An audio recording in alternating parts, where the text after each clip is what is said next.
Hey gang, DVD collector back in the movie room, and let's talk about Jack Reacher, Never Go Back. Alright, Blu-ray was bought for this because there was only a $2 difference, and it did have a cool illustrated story in it that, I looked through it today. I didn't read the entire thing yet, but, I gotta say it was worth it, so there it is. Jack Reacher. I have fond memories of the first Jack Reacher film starring Tom Cruise. This one also stars, what is her name? Kobe Smulders. From How I Met Your Mother, if you watch that show. Kind of a down point to this film, to be honest. I'm going to start by saying this is not something you need to buy.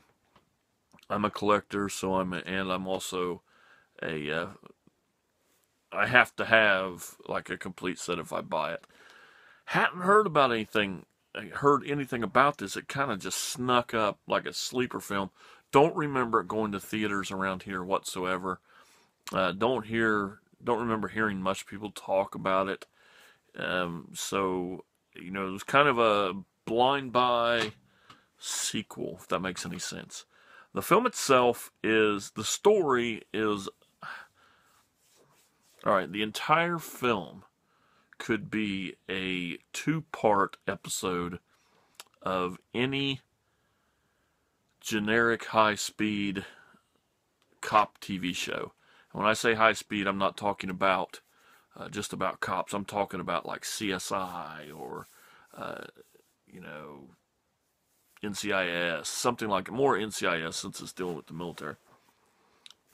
It is a lot of action. There is a lot of really great fight scenes, but everybody in this, except for the girl, she's not a little girl, the teenager, which I have no idea what her name is. She's not even mentioned on the back. She's only done a few things anyway, no matter.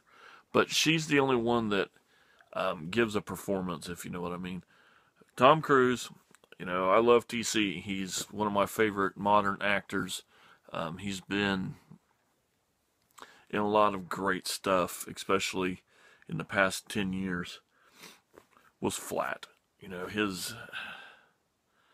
I don't know if maybe he didn't want to do this project, or it just wasn't going the way he wanted it to, because I know he's really pretentious, and he likes to have things his way, just from reading things on him. Kobe was she was a TV actress. She's not made that switch to film yet, so it's also a little pushed and a little dry. So the movie itself is a long TV show. It even feels like that during the filming. Some of the non-action scenes are filmed like to look like a really good TV show. Just nothing exciting about it. Did I like the film? Yeah, I liked it. I liked the story, even though it wasn't up to speed with the first Jack Reacher or action films in general. And I hate to see Tom Cruise in a subpar action film. I really do, I'm thinking Jack Reacher should be so much better than this. And it just falls flat on its face. Who's the director? Edward Zwick. I expect more. Edward.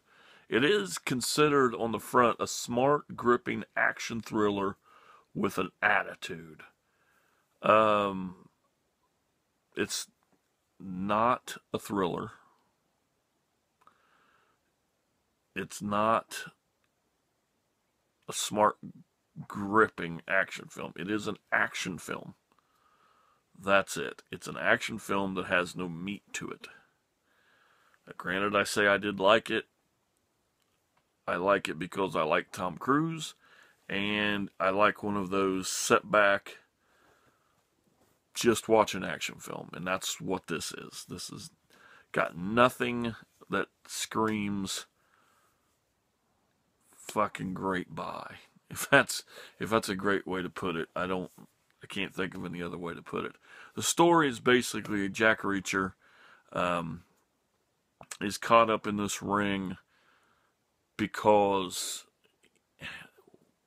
this female officer he is trying to get in contact is being tried for murder, and he finds out that he may have a daughter out there. Daughter is the teenager I was talking about earlier.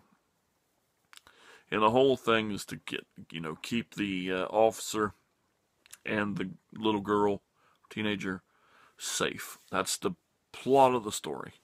It does involve everything from weapons to drugs to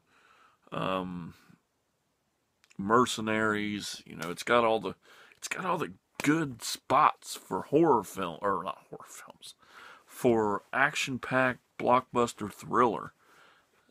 And it just doesn't reach full potential. It is like a really good episode of NCIS. So, there you go. We talked about Jack Reacher, Never Go Back. So, find a way to watch it. If you're completist like me, buy it. If not, it'll be on Netflix someday. So, other than that, thanks for watching, guys. Later.